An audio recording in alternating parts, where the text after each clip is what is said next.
Hello friends, I am Apriti. Welcome back to our channel Plants Space. आज हम आपसे एक अपना बहुत पुराना प्लांट शेयर करेंगे और शायद जब मैंने ये इस पॉट में ग्रो किया होगा तब आपसे वीडियो शेयर भी की होगी। अभी मुझे याद नहीं है, वीडियो देखनी पड़ेगी।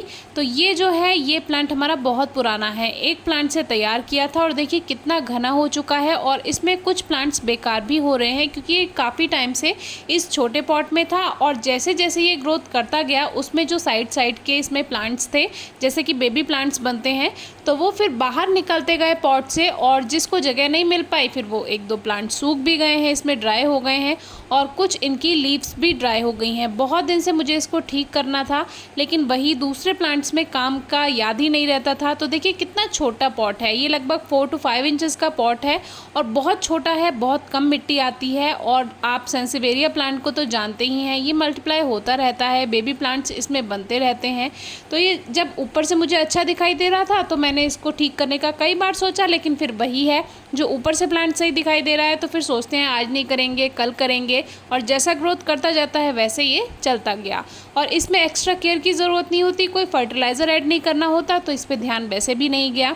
वैसे ये प्लांट एक बात के लिए बहुत अच्छा है, आप इसको डेकोरेशन में यूज़ कर सकते हैं, क्योंकि टेबल टॉप के लिए या बालकनी के लिए या जैसे कोई विंडो होती है उस पर रखने के लिए ये प्लांट बहुत सही है। पहले मुझे लगा कि इसमें कहीं ये वाइट ग्रब्स तो नहीं है, लेकिन ये इसकी रूट्स थी। ये प्लांट जब मल्टीप्लाई होते हैं तो इनकी रूट्स आपस में जुड़ी हुई होती हैं, यानी कि एक राइजोम जैसा होता है, उसमें से नए नए प्लांट्स बनते जाते हैं।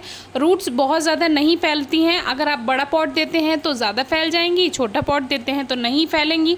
शैलो पॉट में ग्रो करते हैं तो भी ग्रो हो जाएगा, और वेस्ट प्लास्टिक बॉटल्स में अगर उनको आप पेंट करके डेकोरेट करके उसमें ग्रो करते हैं उसमें भी चल जाता है। इसलिए भी मुझे ये प्लांट बहुत पसंद है।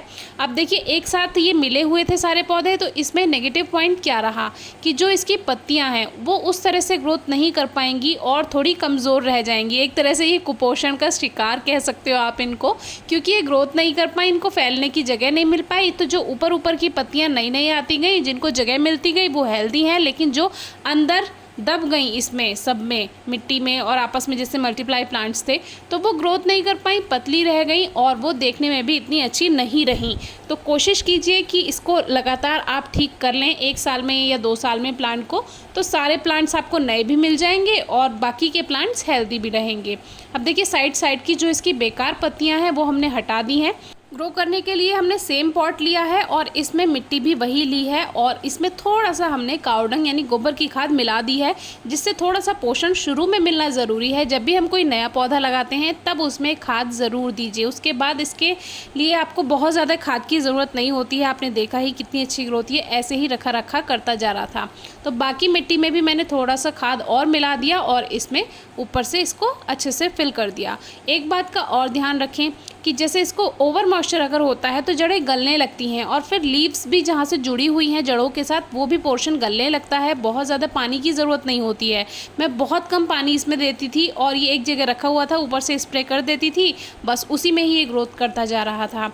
इसको आप ब्राइट लाइट में रख सकते हैं, डायरेक्ट सनलाइट की ज़रूरत भी नहीं होती है। अब देखिए इसमें ये 15 पौधे तो इसमें ये बन गए हैं। एक ये 16th प्लांट हमारा पॉट में लगा हुआ है और बाकी के ये 2 जो थोड़े कंडीशन अच्छी नहीं है, बाकी इसमें एक की कंडीशन थोड़ी ठीक है, उसको अलग रख लेते हैं। तो 17 पौधे हमारे पास एक सही हो गए हैं और एक जो 18वां पौधा है वो बेकार है, लेकिन इसको भी ठीक किया जा सकता है, इतनी जल्दी बेकार नहीं होता है ये, इसके बहुत सारे पॉजिटिव पॉइंट्स हैं। तो इसको हमने सारी लीव्स हटा दी और इसका पोर्शन ये देखा रूट्स वाला, ये ठीक है, तो गला हुआ नहीं होना चाहिए, ठीक है, इसमें रूट्स भी बन रही हैं, तो ये प्लांट हमारा फिर से ठीक हो जाएगा। तो इसको फिलहाल हम सेम पॉट में लगा के दिखा देते हैं आपको, थोड़े दिन बाद इसमें रूट्स बन जाएंगी, इसको कहीं और लगा देंगे। धूप की ज़रूरत नहीं है, तेज़ रोशनी मिल जाए बिना धूप में वैसे भी चल जाता है। इंडोर रख सकते हैं, आउटडोर रख सकते हैं, कैसे भी ग्रो कर सकते हैं, डेकोरेशन में यूज़ कर सकते हैं इसको। इस प्लांट को सेंसिवेरिया भी कहते हैं, बास्केट प्लांट भी कहते हैं, अलग अलग जगह अलग अलग नामों से जाना जाता है। इसकी सुंदरता बढ़ाने के लिए आप इसको सेरेमिक पॉट में लगा सकते हैं, उसमें कलरफुल आप पेबल्स डाल सकते हैं, जो छोटे छोटे पत्थर आते हैं रंगीन, वो उससे और भी ज़्यादा ये प्यारा लगता है। तो आज की वीडियो आपको कैसी लगी बताइएगा, कोई क्वेरी हो तो ज़रूर पूछिएगा। Thank you.